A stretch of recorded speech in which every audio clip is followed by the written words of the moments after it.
Hallelujah. Hallelujah. Kung thar sang ni somni paruk ni masabira pathiam sibai buk tora local song te in zava in sibai thabera kabu kacheu kan hun om dan tur te kan puang lokana kan sei lokana sam number som sari pathum na chang som ni pasari le ni ria thakaram ziar nga trong trai na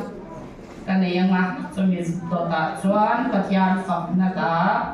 zanga som ria pangana olan pai mal som na du ti kan sam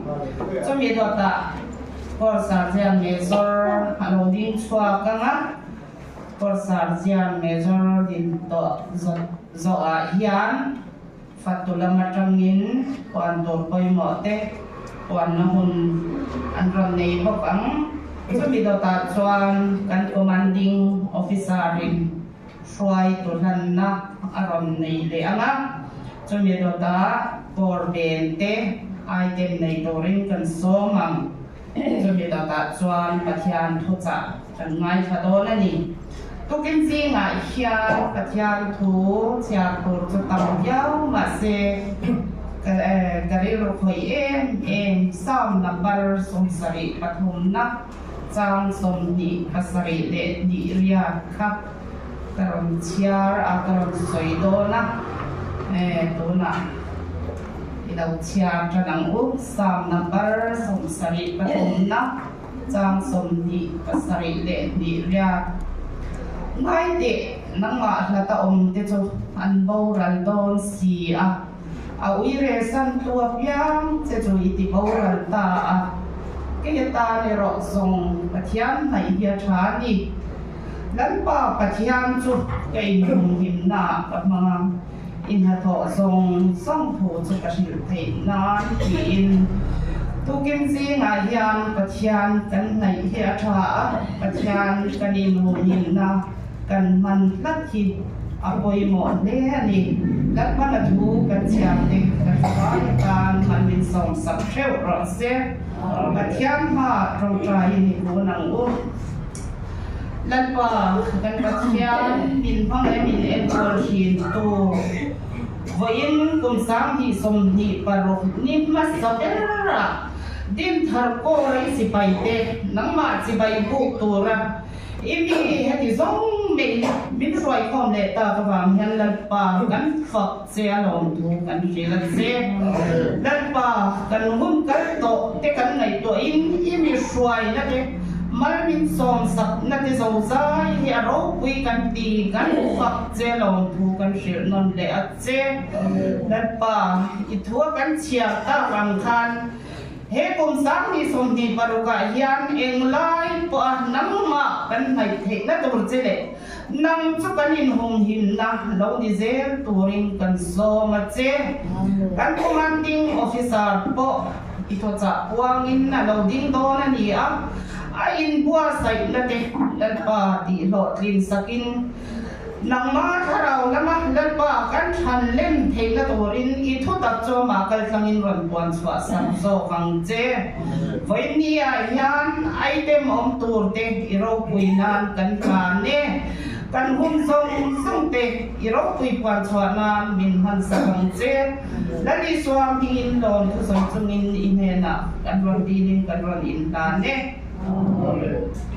Olan pa, iman so, kaneng kim chunga na ulitin kan sabay tingin patyan sa pinilang sayang.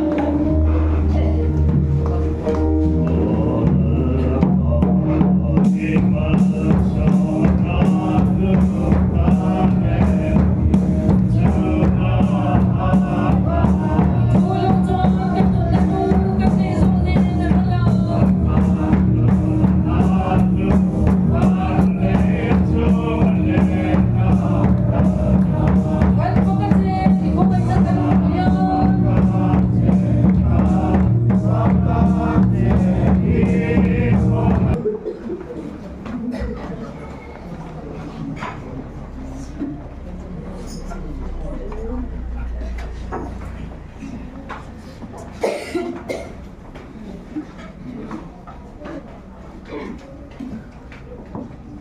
Hallelujah. Hallelujah. Inzarain kunthar sebai kan buk sewa. Tiang kamai le no so na tsangin kunthar dom tak tianin inan so ka tira. Kan lom le in karinga. Indam tang en tin sebai kan buk sewa ni. Taksa adam mani pun kan biru te adam lo thaya. Wennia chuang zong zong te dam lo na ino mo kan lo nei ani chuan na ni suwa Kristan in ti dam ka ni ti hi shela biru te lo na thaya taksa de po lo the wen kum thar hun lo mong tak tan chuan ka yan kan da ni zong zong te ti damin lo sela he kum thar ya man so na min thin pheu lo se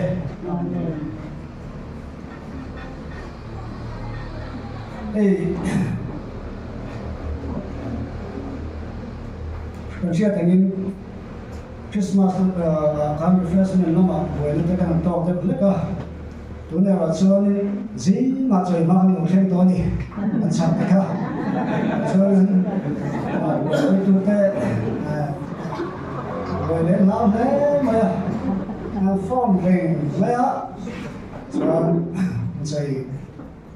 mà về trong hàng khen tòa đặt thà cái này thì người tòa tòa này là thà nghe thọ lôm bom còn hồn tê trở lại tên bên sang tiền là điều tòa đó cho nên là lần nào đầu thì sử dụng hoàn mấy nè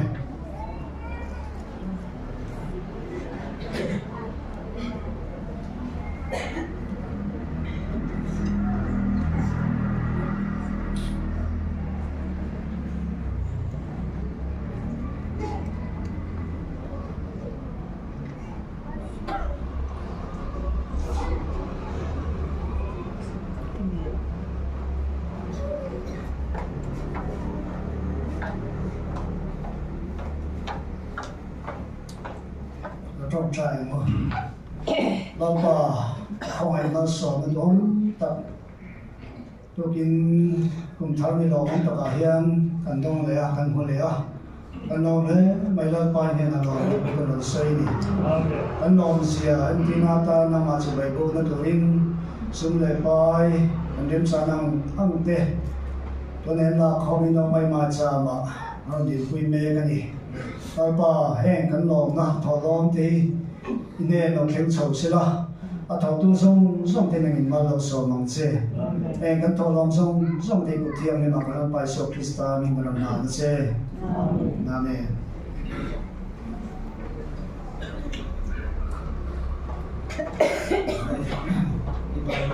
Elohim,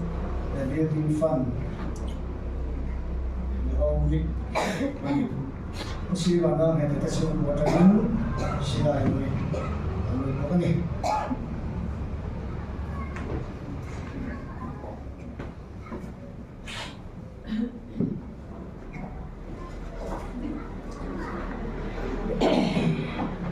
in hardcore si faide Christmas le bunthar ni paten bunthar chi bai bu sewale hey Christmas kalau bang jawa ruai te kan thria ruai the kan thakop maya kumen hi anikum anin su mi zali songa tanga sanga ingari kan the in kan thria sanga kan hol theng thu in kan thria alom thu kan sui ba sa ta se chome isuan kum thar ruai the lokhun le don de maya naktu hi ruai the ni an vele ta Christmas ang bukhanin dar hiresan veya hian ruai the chan the turin bo sena kal le dola tin bong sa le boksai thilo tan khan ar sa le sana kha sim le bok dikan suila bok se thome isuan he vok hi sa pima se sona ma khonin le dola fatu te bikin kan sing lu su a huna kan tat chit to don ni ti kha lo shira thome motora ko lai to lo turin suan fatu te hi jing dar ga le ni sumri paga suan kim ni se vok tang na huna kal lem lo kha su be kin lama hian tlan han ve tur ni ti kha tổ chức xây ra chỗ nghe tin pocket te xem te cái số tổ số quy định sẽ Christmas anh hai hay cái gì xem te thì lại phải bốc cả một lô tiền phải cái này về nữa là xem te anh gì te cái tiền te cái làm bộ sắc anh em không thể mình lột con kia là lột thú anh xuyên qua ta sẽ chỗ nghe cái số gia đình không còn là hiền chỉ là hiền phát tu te abi kiếm trả lại te thật lang lấy đồ này à alu vela han sang te khangai do na tin artu te po chuma khe te po kha lai le la zai khom bana hian fatu song song te le a the pian kha tatlang mini turin rainbow se tai la tho me Christu a kum thar roi tam theng be thre turin kai som Christmas ai tam zo wai thre turin a pui pa ten kan som seu ni ti kha Christmas pui pa thang chen mai ta se la Sunday school kan sui lang nga pon la ma Sunday school kal thalom ma a kal tha kan tara voi ti kal lo thing kha su sing khom ba la hian lom la ki be si de lom sonin ven tai la kan kal lo sa te kan kal lo ni de pon lang ve ka chu su Sunday school kha kan zep te na zep ani zu mi thiam tu kan nga ye lo me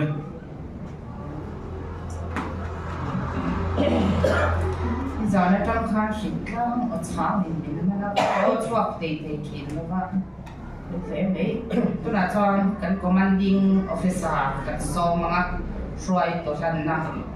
tổ rin anh đi đầu tiên xóa có xe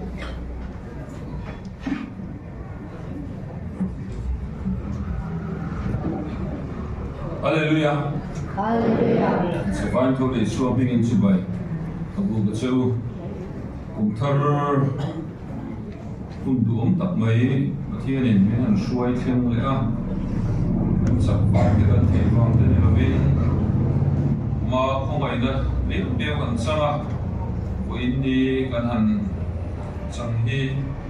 lo mom takani pathian ne na lo thui sei ma munang ku tin usam ni le som ni paru ni thar ni masabera din thar por suai tu te section sam suai tu te puan suana le kan na kan nei do na voi chu kan ti dan china ni le ni lo ka se chi lo ka se ka ri lo om tu mai na tham te ka duwa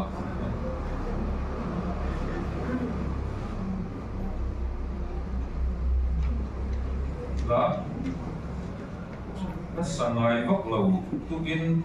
ka in siam lai kon ka saru ru ta kan nui mi mer su ka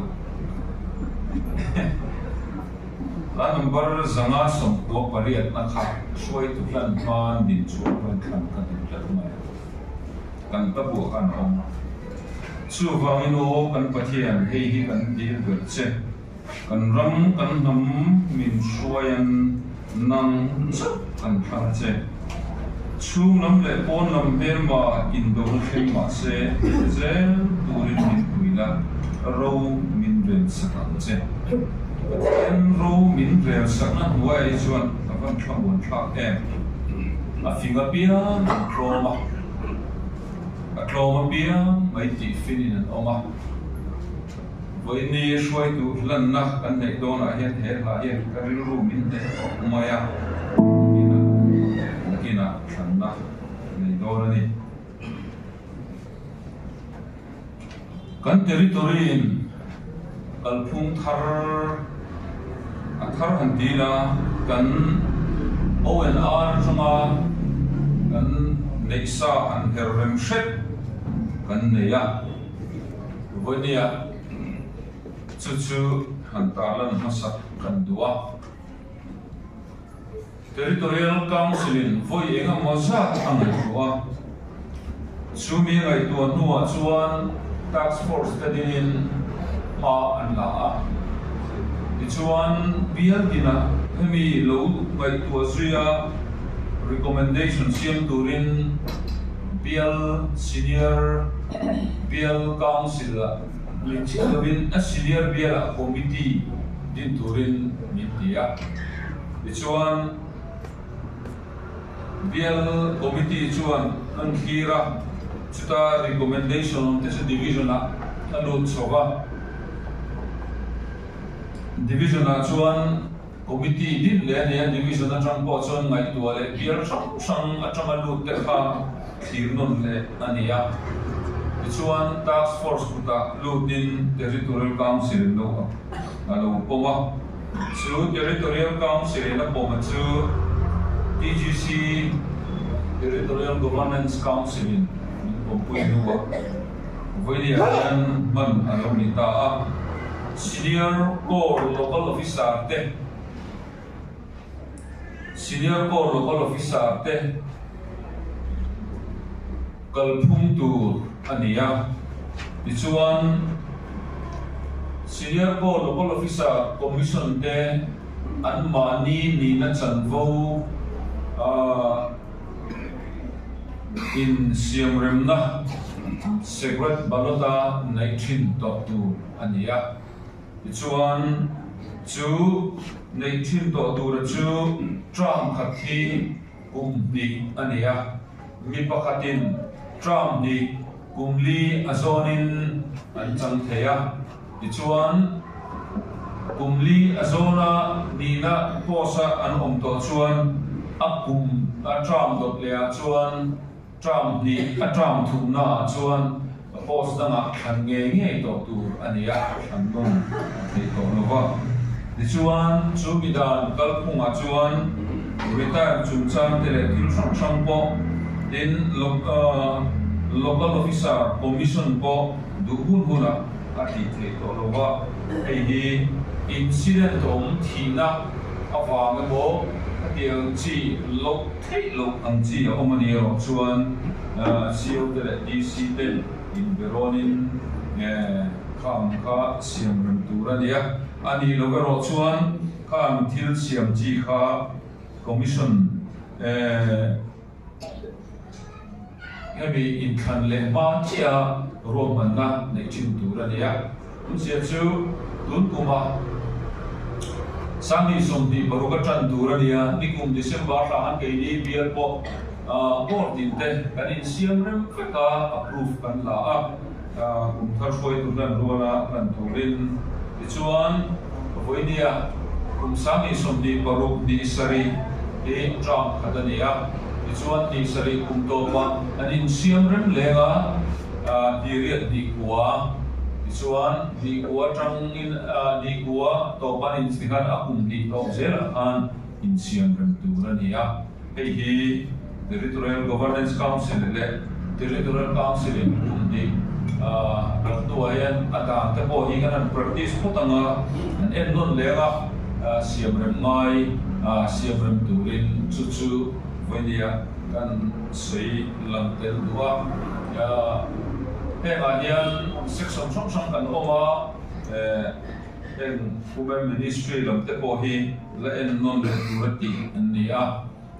mi pakati rei tak chel nilovin anin chel chok dana kha kan owenara kan kan nei practice tilhat takani rualin chumi practice dura mala chukna ni dikha kan wenia kan sui landon ani din wenia OB chin ang i kan hanin ruata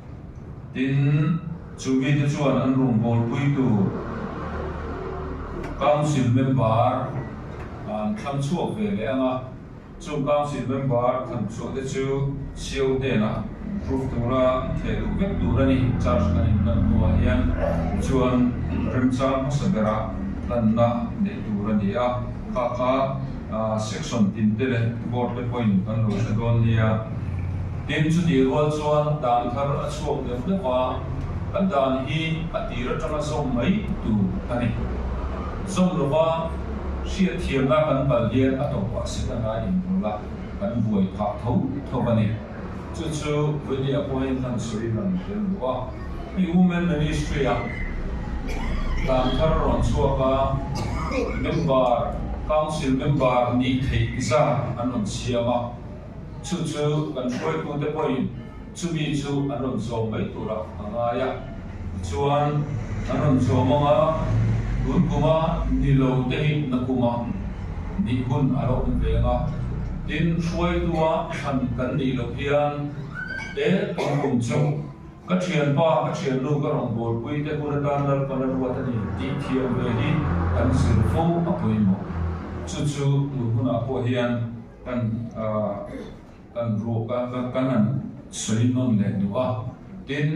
kan chakalom ti remote chak remote hi lo in na ni lo ngiel nge na hi kan mai to so chumi tu ra tam chuan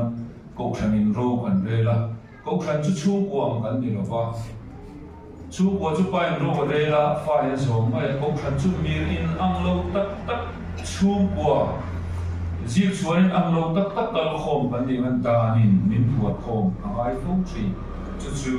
voi ni a po hian kan soi lam don le ani tin charging ka lo te hi arang lawin in lan na nei turin kan hanin nge na chan chu tun kum hi chon ni akal te zum zum maya chu wang chuan arang lama approve turin council member te thelu turin kan hanin nge na ni in sub council and board kan nei ang thin te oilia kan soi ko section 10 sub council and board kan nei ang chi te kan lo siam ani bin ku takin kan danin min put ang mai tu chian tu rani oilia podian ei tlang ta bin kan soi wa homlekin pompar sub council and siama maro chu pastoral care council in thil lo thang chhozel an thirin an kalphung tha dang lam hret turin kan nge na chetian ra ko kan nei to a shoi tu te ne na chuan sum an manin an thok chua an rem to wa chan chu section ama kal kha arem lo ga len bo ni wangin chuan homely duaya sapang sila dinga financial homely kin chula tiangin apianga an manin sum an tho chuale ip khontele khatianga sum lian tham tak mai hen ti kha rilem chang ni to lo ni ti vini a ko thia thiam an nge na a chan chu pol hian kal phung kan ne ya sub council section in sub council kan din hian akal phung tu ni phung hi ngun taka kan mai to ve kan kal phung min lo lai de te om ti te ko kan ngai to non fo thil poi mo tak ani tin chu lo wa chuan voinia heng kan pon ma kan soi du pakhat le chu ni na chan vo kan lo in ruata a ruat tu te po mi hring tho kan ne pathian ro chuin thei to mai ro chuin an ruat thina chuta chan vo ni na har sat na Christian lo na emo Asian na wang emo thil thei lo enga mo kan lo nei ni poin in khasung mi alovin hen voidia kan pon suat te hian kan lo nei ni chuan siong he na le kha siakin kan har sat na te le kan phat san kha ma taka in sia bi ri tin tha ani tin kum lak lo te ko na wanga har sat na to thei ani ya chunga chuan hetiang chi hi in khasung mi alovin ti turani section in dan kan neya SLY anin thama dan an neya katiang ni na an cha chun jong theilo har satna nei ong ni chuan an dan anga an gai bu anga kan turani women ministry lam po din ko ram pang po chu chu voidia kan soi lam duwa ni na hi ni ver mo thi ro in na ne ro amo phurna kan ti tel hi a ro in na ni chu chu ni ne na pu tel khat ania kan ti tel theilo chuan kalau chor me ki ngam hi kil nu takani kan rong bol bui te ta bun tha pe ve hi kan ti ve tu po ni ti kha voinia kan soi lam duani flat kaza dia don no ba elai mi paring ma yanga kada sa dia hi din cho ve angai do no bangin sami som di paruk ni all officer te sergeant major putil engzawa Buding so je na den in tlar mai ula Corps Secretary Pu Tiral Lumpuya, Color Sergeant Pu PCL Zuiliana, Penitentiary Form Sergeant Pu R Vandal Ruata, Corps Visiting Sergeant Pu Tiral Lunsanga, Quartermaster Pu Ke Pazona, Corps Welcome Sergeant Pu H Normal Soma, Recruiting Sergeant Pu Cyril Santuala, Corps Treasurer Pu Kedar Ruanga.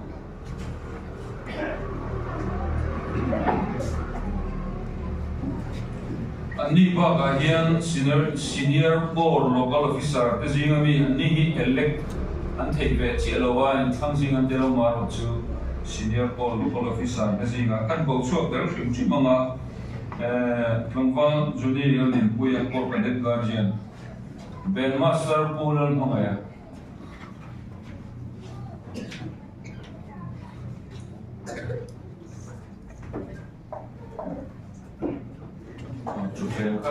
like a low sizing,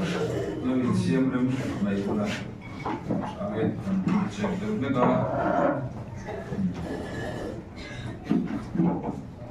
And he Belmaster report cadet guardian he to Incana under Tiang of undertaking Lova, Sanchu, Duduka, Belmaster Hamut, Hello Wangin, in cadet guardian the pop, Marochu. Elect ka andi belawa andi chu dan pa ngai nan la kalani ka kan sui ka inom den ani Senior Sunday School Board Superintendent Pu Tiral Munpuya Corps Secretary Assistant Superintendent Pu Ke Panzona Quartermaster Secretary Pu H Lalmal Soma Corps Welcome Sergeant Treasurer Pu Ke Lal Chokima Juni Mahian or Cadet Guardian Mahian loading my serang Danginan din Chunjum Donia Company got to the Pukel or Treasurer Puti Lal Engzama CSM Usilan Santuala RS Puar Vanul Ruata BFS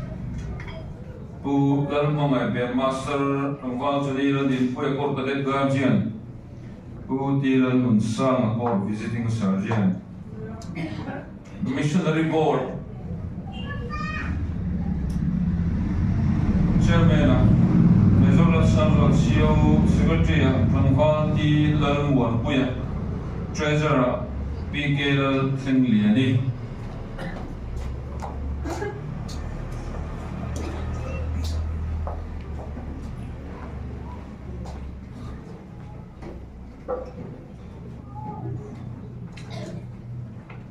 Program Sub-Council Turte Chairman Major Sanral CEO Member Putil Exam CSM Putil Nunpuya Corps Secretary Pukelal Remkluanga Corps Treasurer Pu Islam Som Corps Welcome Sergeant YPLM YPSM PFS Commission Clark and Ivangin acting YPSM to OF Larupuya Company Guard to Tech PLC Lalvin Chani Langvan S Lalkamwana P Chan Valley PK Lal Thangliani Pu Lal Chandama Usi Rosang Liana Nula Vil Dunfibi Klangval Alfred Lal Roblua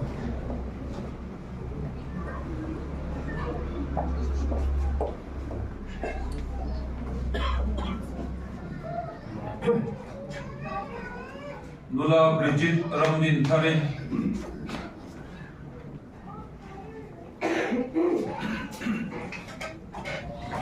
P Mary Lalmangai Klangval Malsom Kima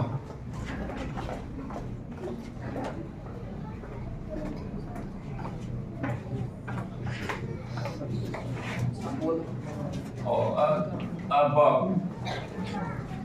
kan lam le hi chu va ma mo na ma tang ke in line le don dia amen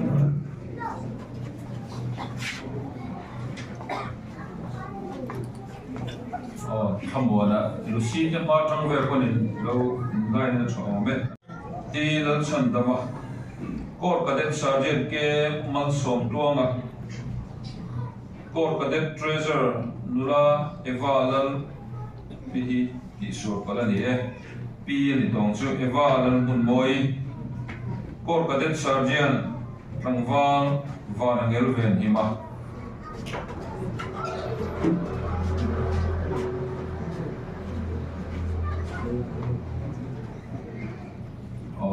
ông có lẽ là một trong số đủ mấy thì sẽ lại hiện mà trong khăn Alfred là mà trong khăn này lại theo anh đang nói là chúng tôi còn chưa đi à Men's Fellowship Leader Puke Lal Chukima Assistant Leader Pu Lal Suanoma Secretary Pu Zarzo Liana Assistant Secretary Pu Lal Than Krong Alangel Treasurer Pu Lal Ren Krong Finance Secretary Pu Ar Lal Ruat Kimate Di Poi Danan Dea Zona Obi Posi Chutiza Di Oma Poni Sena Chumchu Kan Thir Tel Chin Poi Moti Kha Kan Suiman Len SAY Hi Andi po hi inthang anniya Leader Tlangwal Alfred Lalro Blua Assistant Leader Tlangwal Dilal Sandama Secretary Pu PC Malsom Tuanga Assistant Secretary Tlangwal Lalmuan Oma Treasurer Nula Dilal Mga Iswali Finance Secretary Nula H. Vanal Shuai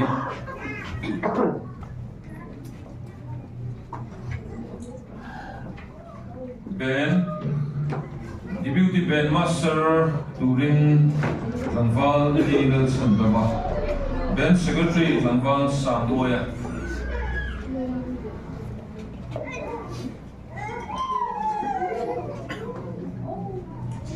Core Council Member Turte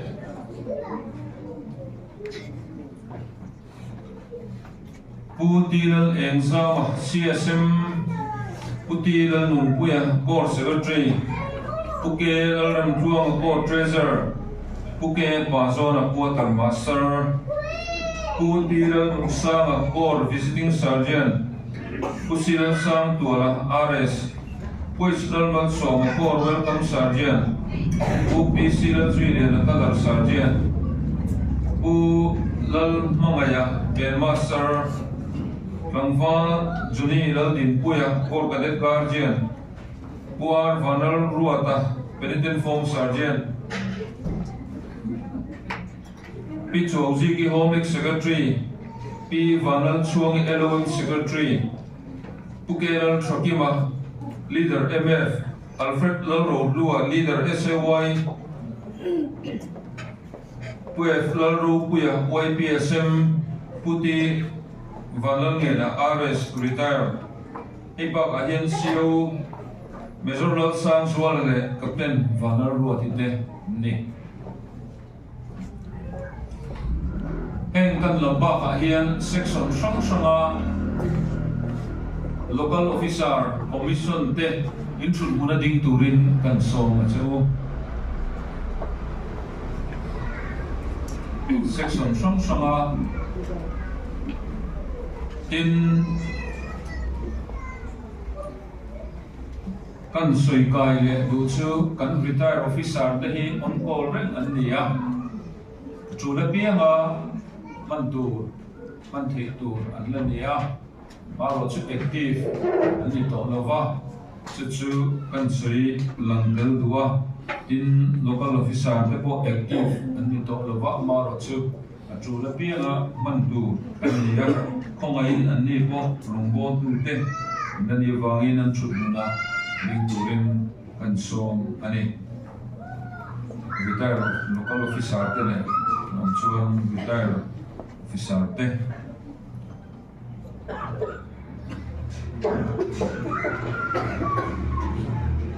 Bible ka chia ranga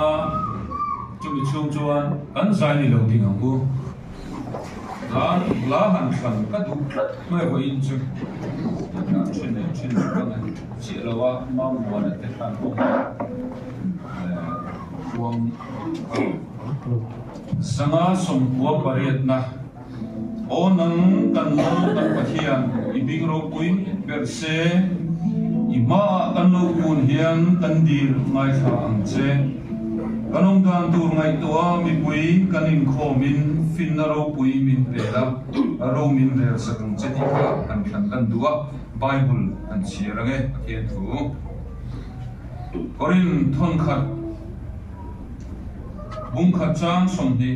paruka changin unau te wa kong na chau hi ngai tu te di salama mi fing tam takte mi chak tam takte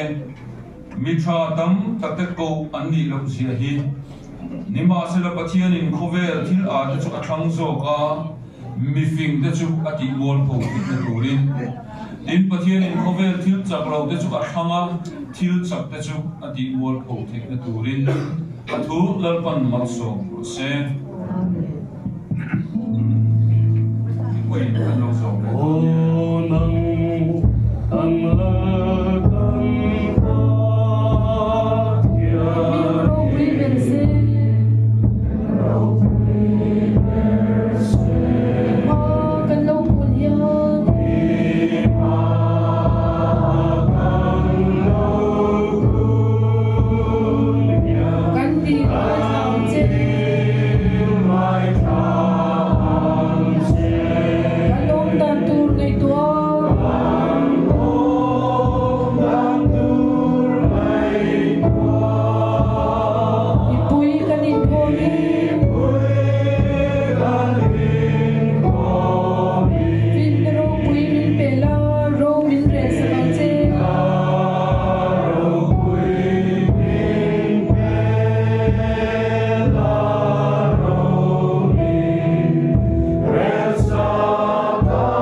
bun cha ni cha min a với ni thế là ít cái suy na cần là chân thiên vàng hay cần văn đồ mẹ ít nên là lòng thu cần sợi cũng sáng đi xong đi baru ni sari atan din thar ko local officer tu chatak tak mai min pe chuan lalpa senior ko ra kan local officer te mani siam remin suai tu ni tu ra an du te khan so na hun nein valian mi du tak te min pe ta ka wang hian ine na lom thu kan soe lalpa sang ni le som ni le paruk chunga section sang suai tu te pastor ger council kaltlang te in member te nan khan su kaltlang te valian section sang suai tu min pe le ta ka wang hian ine na lom thu kan soe voinia lalpa isipai te ma kan lo din hian lalpa ikmingin mal kan soma tharau thiang himin nangin kai soyam cha romin rail saklai du zong the thei turin tharawin kan hena thu soyam che din thar ko kai soi turin imi kan chu te mi chaber te mi fing berde ni lo lalpa mi chaklo te ovel thiam le finna po lalpa mi chaklo shi na nei klem te kan ni Hovel ko sak thua po lalpa minei nungle million kan ni lo ti isi ma se lei lung le achuga thilom zong siam tu nang kan nei che wang hian kan lom thu kan se kan kor kan kal zel tura ro min rel sak zel tun kan som nun le che khara win kan ne thu soida lalpa chakna tharin min pe non le ang che Isu Krista min kuta karon la ne amen chung ule lalpan malsom chu se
kan ngai khaton tonga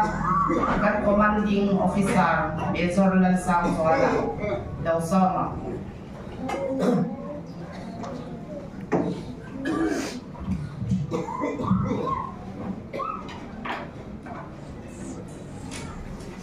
tiên gần siết tu chính các hành quân là lòng thất anh em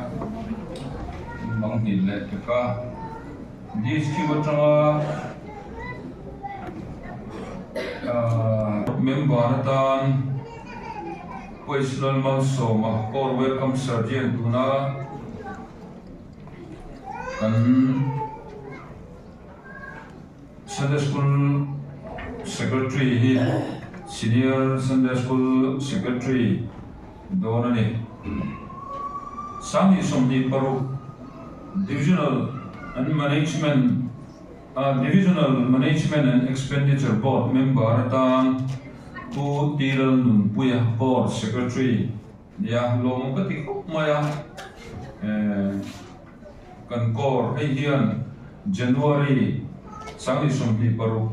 tanga December sangi somni paru chu apom dona kan divisional headquarters lam hian kan kor kan upate le kan kor member te sang sangin an ron thachia chu jinga chuan kan soi kai tel du chu divisional management and expenditure board hi division sum lu chuak zong song thatu te an nia sum dil mun po thatu te an nia sum man dang te po kum masalam khan ei kan CSM po hi dom to yen tun kum kalme kum liam ta chi han ke officer ai roin ka tela chuan hei kum thara an core secretary anon ruat vele hi lelama chuan he a hian an ho tu te hriat anon lo hi lo kum ka ti a chu te chu kan sui kai tel du ani kum thara thu pui tu ni zana hunna le kan mate kan nei to ei mun la om chan chin thla lu ka se kung so pali chang som ni patni kan territory in na na turatan kan han leya ni sana TC dor pui veng thara zanla in khom man wangin dela chuan ni khita po lan na neya thu pui hi kamu masat berkajuan ege kalpui ni o ti ngai tuan lain min boa maro chu khovela hian kan thil ma chom shima hian chan nei lovin pathian hian ma hi arwar lo nia rian na kaneya kan ho tu te po hian an ril ro he thu alo hian an ril ro alo hian chan na yang ki ka ringa pe kan thalai te hian tun kum thu pui tan khan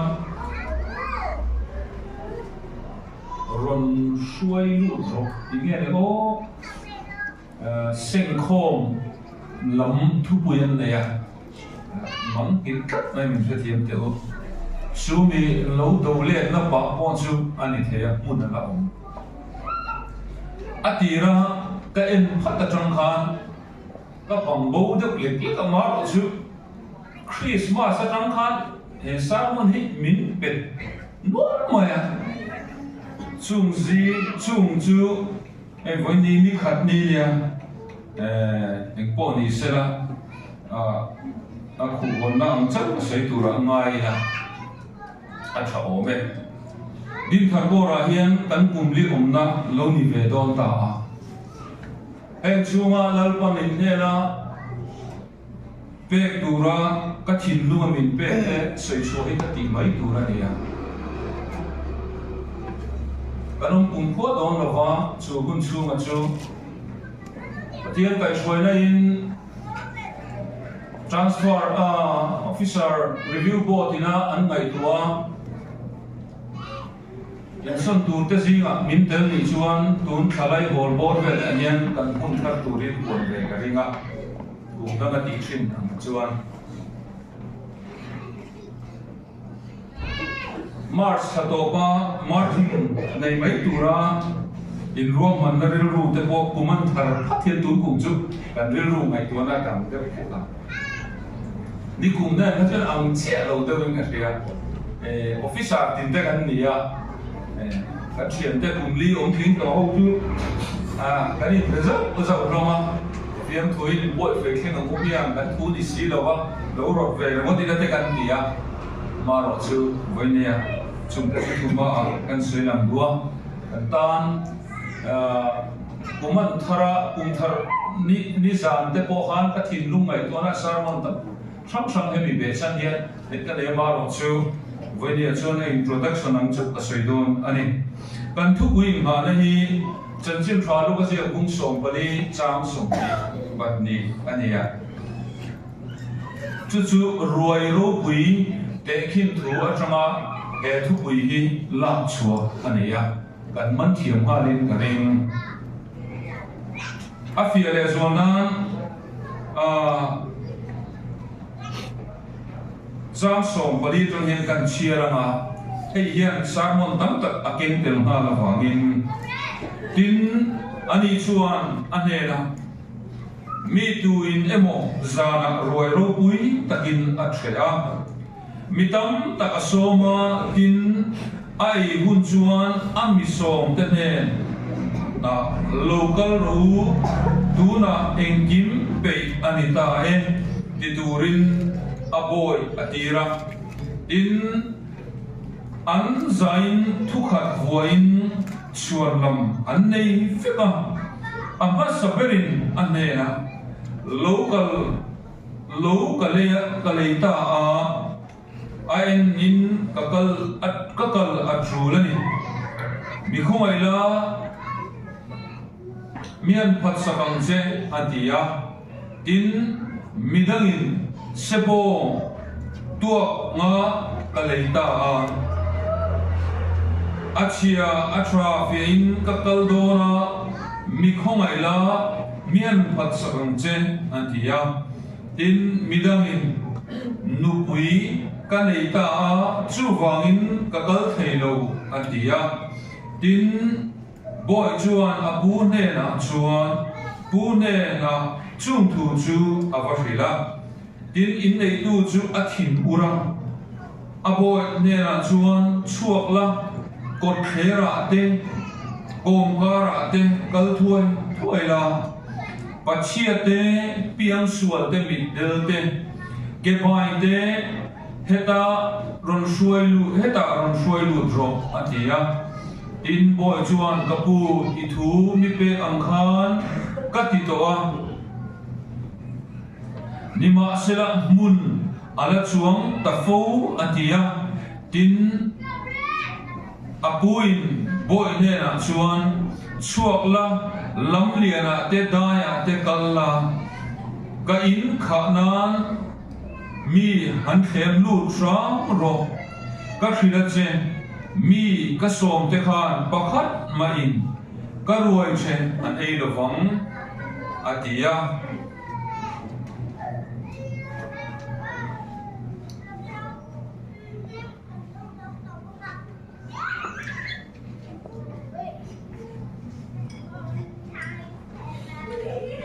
chân chim chua zo hana chi a bung som pali chang khat atangin in thin lung mong ang su se pathian in ringe keipo miring ve ro kapa in a om na tu tam tak a oma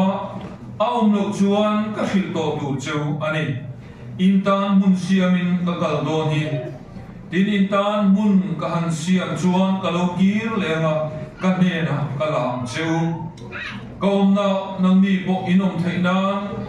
ka kal na tur kong chin in shia e atia athu kan chia tal pan kan sa tan mal som se mun na la om kan thu pui hi a thu pui a tang ringot bo hian ko anei sa a thu pui tang ringot bo hian tu ma nei sa a kal kong nei sa a tin a khen tum na mun po chiang takin shin kan ni sa tu ane tihian thil chang in kan thenanga pakhat na chuan lali suaron pianga chu lali suaron piang tura chu leilung pian ma tal to peram no ania engwanga tal nge ti chuan klukna awanga chezo vek to klukna awanga pathian ne na lo in mission to chu eden na nai na abo tlat mi te ron chan chuak le a chatuan nun anon nei le na turata na lal i suwa hi tal ania lal i suwa hi tal ania lal i suwa hi lan ania lal i suwa hi pek ania chu mitin ta tur chan chin tha chu ania chu chan chin tha lom em chuan aron khena chu lalpa chuan mun chang to lo kha lalpa chuan mun kan chang le ni ti hi min shir le min zirti le min shuai wa tu na chuni adam khomei ti ngai kha voilia chuan adam ka thang to se ti thu ne thuin tha ka ni kan khan lam ni lovin pathian ina min khan sak le kan mun turi kai mani an siam ni lovin pathian ina kan chang vo tura krista ti sen awanga min lo ruat sak le min lo siam sak sa hi voini hian kan sia thar le apoi mo khop man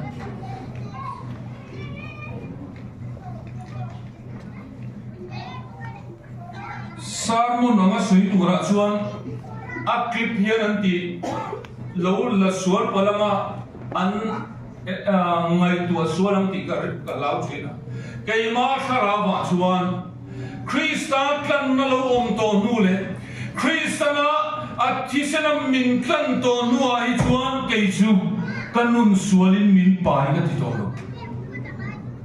chu mun chu ka chiang ko lali suamin kan mare lali suam pian ma lal davida ten suala piang le eden bo chian na an bo em kha voinia chuan eden bo chian na zong hi chu cha ani to pathian chu fakin mo se voinia chuan lam i nei lo eden bo chian na chuan lam tur le ini sual boi pui tur hian chuan lam pakhat mai nei to Krista kan nan huane ka soini guni hen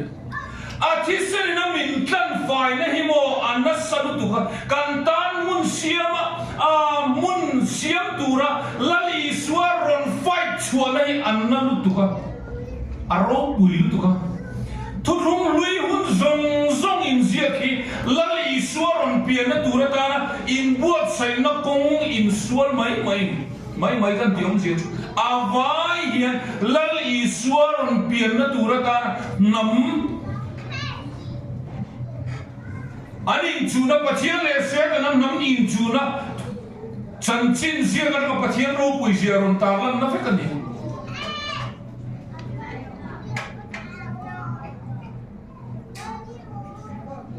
chu chanchin chu lal isuan roi ro pui te khin thua hian arong soi la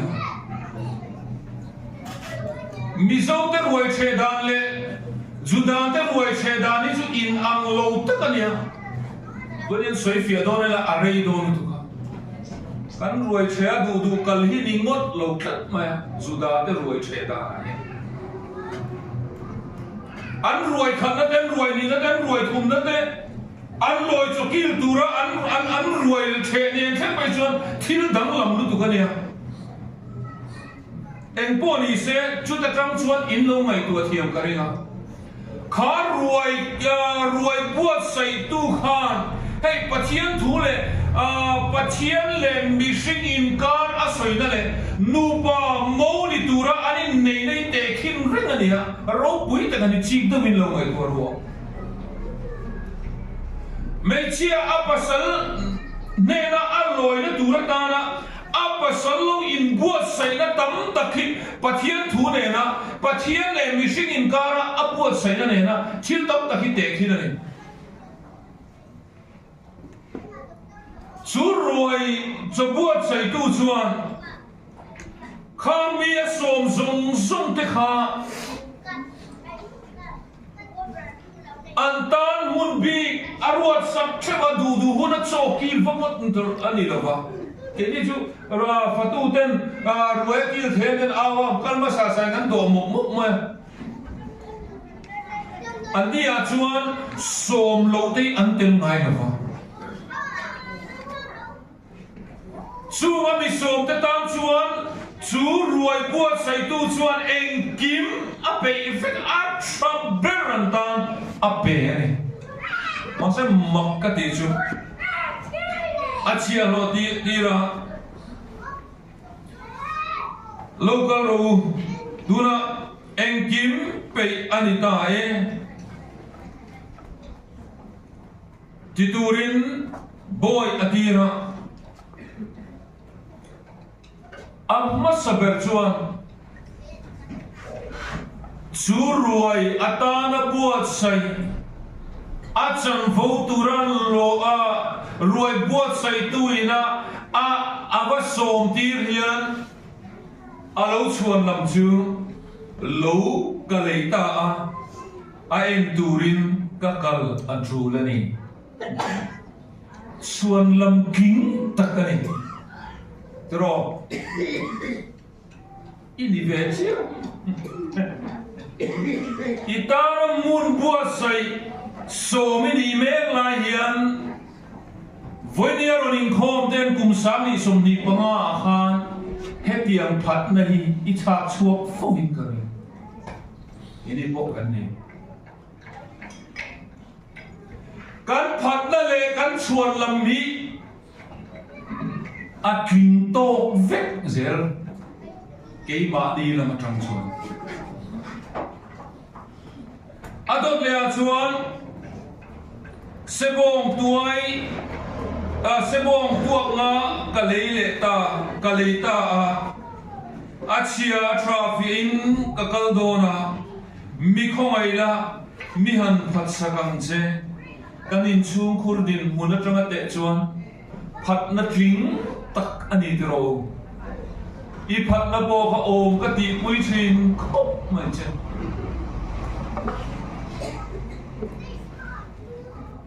kan ko warong bol tu rai ngalai takte som kan ni me lai te hian he phat na lo le thara en hithil poimo kum truana mizo kan ni na trang point kum truana lo en lai hi chun na poimo ben bun lai ni nge a chat le chat lo kan kum khat thar chua tu boi pui lai ni leile na tu ra ta na bong khamun lai mi te ta na le chuan a chia tra en kha ati nge ri sa le chi ni lo a phan phat nai om ka van ti pui o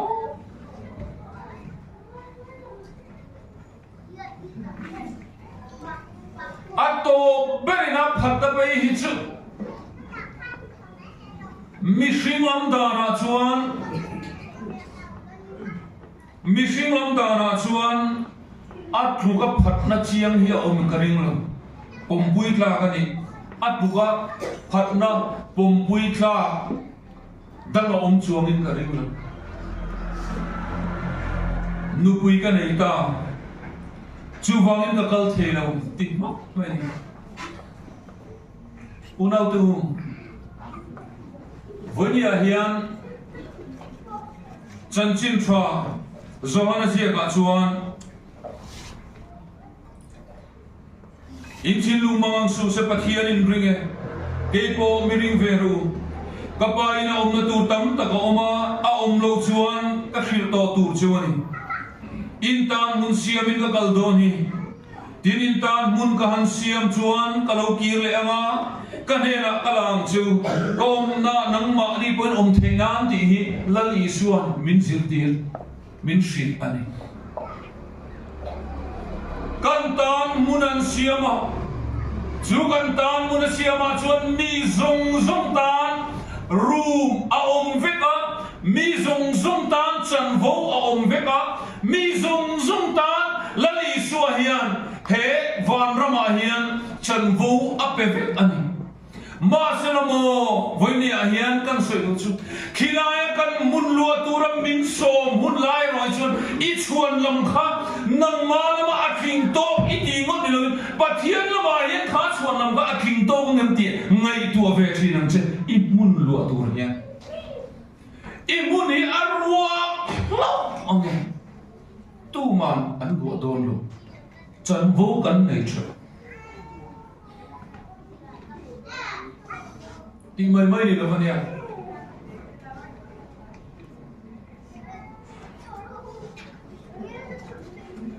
Lali suai na kantan mun aru abuat sahi. Lali suan kantan chan vau tura minda sakahi. Tu matan lo khover mi mishing piang to zung zung chan vau kan nei chhe. Kan chan vau chhe hi kan chan tura dan. Ma se churuai chukil tur chuan khovel thil lam kan chuan lam tei khovel atram chi a thing to kan tia van lam kan chan vo tur ta ro chuan a thing to mai lo lo ngai tu rem ma rong bol pui te a chuan ani na ta chuan kei po kan in sui te na kei po telin kan phat na min sia thiam pui tu bulin nuam kan ti pe ani te ro rong bol na kong le Christian nun kong zo na tu ra ta na ka phat na min sia thiam pui tu hi ani na ta ka chuan arau kan ti ni tla pui zo zen ani tu thara min sia thiam ni nu ho pei jin ni du tla ui in tlo zin dau te hi chu mo kha tianga lo sia thiam pui tu ni du tla e ni lo ve chang ro I din muna tang in so san ro I pham na I dig lo ti fa phong in tlo tha pei mi ala mo thara ko zom lo in thla do chu rong bo na ko ma ni se min an khap dau fak mi chu mo kan zom rei pe lu tu lem na mara tu van lam tar mit buna voni a hian kan tan mun abuat sai kan tan mun lom hi I chang lo pal lo me ti thana mai ta kan in shil ni apoi mo khom voni ka san mon hi ani na ta ka chuan dai le ko kher mi ta tan no amma be se kal khom thei ne na soi ka ni ta wangi ka san mon kal khum mi in ngai to in lo ngai to thiam don ne in rin ni zan po pel lo wa in khom thi zan lai in khom po mei lo wa kal thin ta hian kan tan mun om hi a un ta ka hian kan phat san le ti hi ka hlau thin mo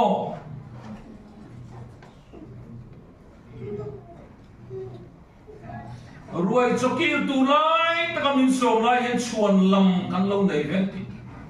ama ne na leng du na in ngai ngar ama ne na leng du thin ya in soi te hian a hun tak ruai chokil tu ra hian tling lo mial kan lo om dam ti hi ni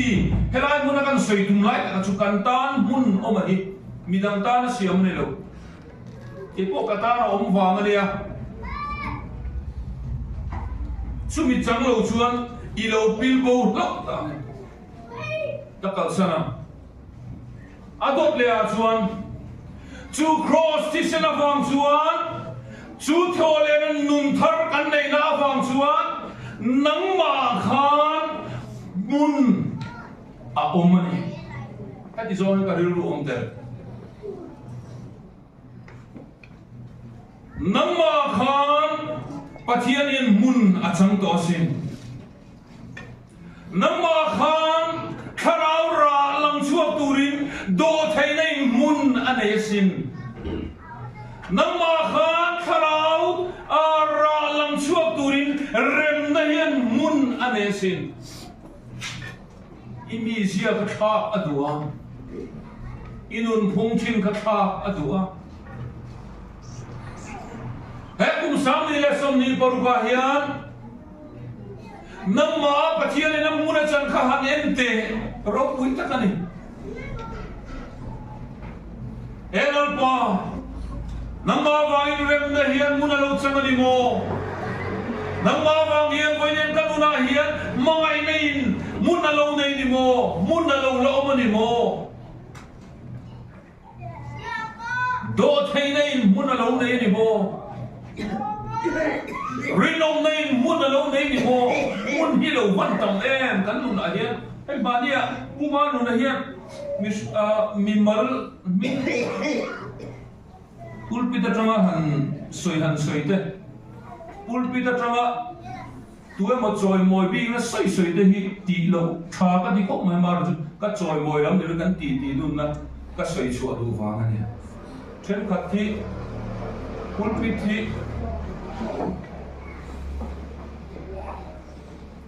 pathian thu puan chuana mun ani na ang hian ako ranga mi choi moi kla kan ngai te chu council kan ngai to sergeant major ang puang mai mi mala helaya tu to mo fak na han soi fo hit thili in be tu na kan in zir thin tha ka ti khop ma kan soi lang zo kan isa mo kuma lu na hian nun tam ti a aron soya mani council ka tu bo zui tu ka zu zo lok lai ma ron su abula ko ka ti pathian awang hian heluna hian nun sang nei a soi tu ni do nun hiang na ra ni o contra em nun hiang na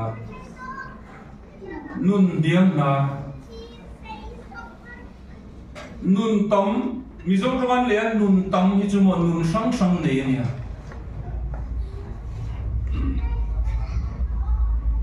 youth festival ania Rombol tu rompui tak Freddy kata win rongan bolan tia lalpa fakin lama azai car stage thoka winter festival an mama dalem lo le lem sem raten lanan salet lo lang pui le thei tho nun tamani kan man thia me vone ka soi duero chu heta pathian in a room sang min pe mun la hi chumo kharaw ralan chuati na turatan aman munaron chan na munania nun niang darani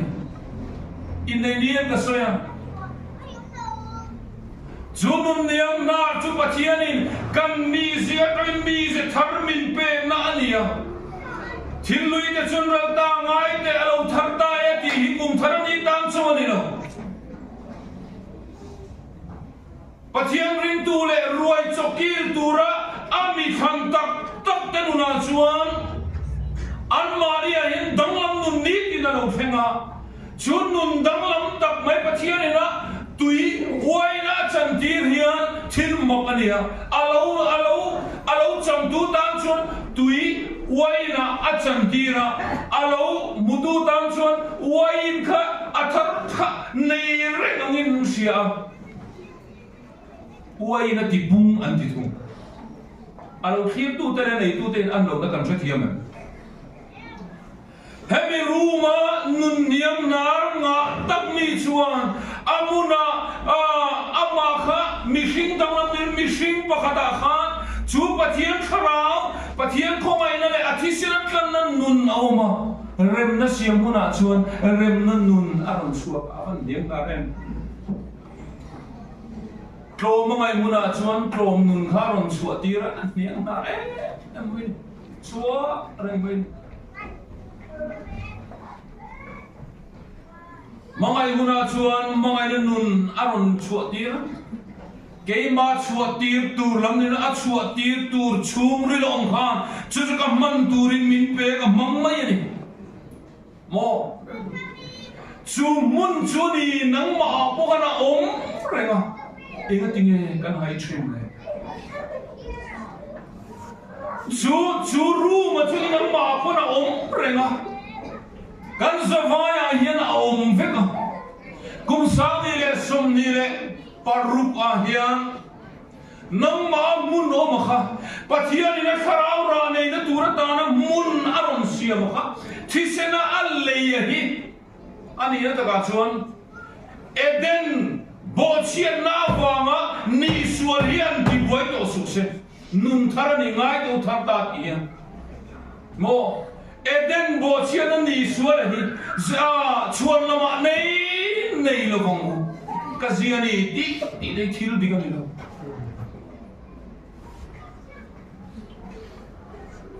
ai kum sami le som ni panga kan mong zawa som ni paru kan lo chuang kai ta voi le kan soi kai du lap chu khoi tu thar kan puama pathian ne na kan la na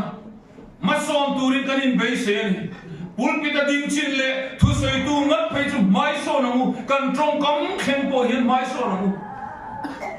kan soi chin lo tur te pathian ne na kanin hlan le amma ne na kanin pol nun kan nei le lo toi ani da ta ka chon tren kat chu kan soi hong te sarmoni uluk takit kalonga kha ka tling khom chuan chen khat thi chu kanin buat sai na to lo ti achiam mi pakhat hian kum khata hian voili atam pera kan nei engamo nibi ka chahoen voi ngan nei troka hun chana khata ne chumi chung chuan chen kat chu kan ron nam liam ma hela hian trong kam kan thiam lo ni pon kan kor ding atanga chu chuan kum som aliam to kum som pulpina ding chin to so kan trong kam te bo kan ngai to chen ma som tu ri chu kan ni helai room o ma hi kan kan chan len ti lo re helai mun o ma hi ingai to non le u ami kan suai na ko ngani mo council thula kan trong kam chuanam ho pui ting lam pan turin he ni ma sabera hian mun la oma hian lalpan niang na takaron sunu theinan ke mani po hian kan ti tur chin kan ti ve mai valam le lama thil oma manen thil pa ne karon thren ni chu chuwang chuan nangma tharau thiang limin mun achan chuan nangma tharau thiang limin ani dan tur taka am mun aron lua chuan idang lam em idang lam lo chuan tharau wina kalsan le to che ti na ni mai so lo chuan tharau win a chen chil rei to lo che ti na buitin lam pana chian den rong bol na ko an nga le an ngai chan mi ni de hun to lo din thar kor member zanga don ni to hian ti tau khem ngai de om lo tu Christopher will result tak putte boy kan sirve ngai Christopher in ngai tu na kan man ve te po hian hai kan ne na pathian na mun na chana wang hian ka soi lo tur chin ka soi tur dik ta ka soi tur te ka ngai tu chian ve te po hian ngai chan to ho pui thin na mi pan ine na mun o ma khan amun le a hun tur dik ta ka tharawina alu ani ngai chuan pe mun la oma alua tu dik tak kharau thiang lim na alua thin chani chuan I trong sual mai lo ma semo mi enga tinge an trong sual thin kharau vina an mani amun taka alua tur lai tak khamo chuan laman ne ya Lokalita en ka kalangai dia pakatin sebong tuak nga kalaya dia pakatin nupui nei thar kania dia chu wang chon mani enjoy moi ne an lang zo kan trong sual mai kan thil ti thatte han ta kan zak kan du hian lalpa kan ne na om hi kan mun hi amun kha arua kha kan trong sual min ro puin ti lo kan man thiam emo ani lian kari ruwa khat liam che ka soire tu si blau box ya chun nun chu pathian ina amun tak awun tak aron lua hian mi mola ti fing tree eng wangin mi chak lo ati chak tree vangin ama chakna lun ama chunga fin omle ama chunga chakna rin chunge chu tun kum sam ni som ni porwan kan thu pu ni lo ngai to chiam ve che he mun ni khoya nge om ve nang ma he mun la om ati hi nang ma khan a om ve re a om lo ni chuan a mun ro ki ingai tu ran angai khopang biang thar to lom ti tran fu ma mong su biang thar to hian ti tur tam tak kan ne e khover kan tam chu ni chu kong zo tur ro chuan thei to tran kan la angai lapan kan sa tan tharin mal ming sam sam se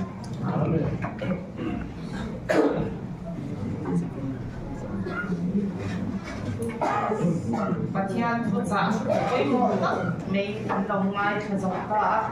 tu na chon ban lam kan thei do na nga kan dak tu matan zanga som hi pakhat na I swam mai da le khat na le za mai da kang ti kan sa ba ye ding pathian da koi mo ya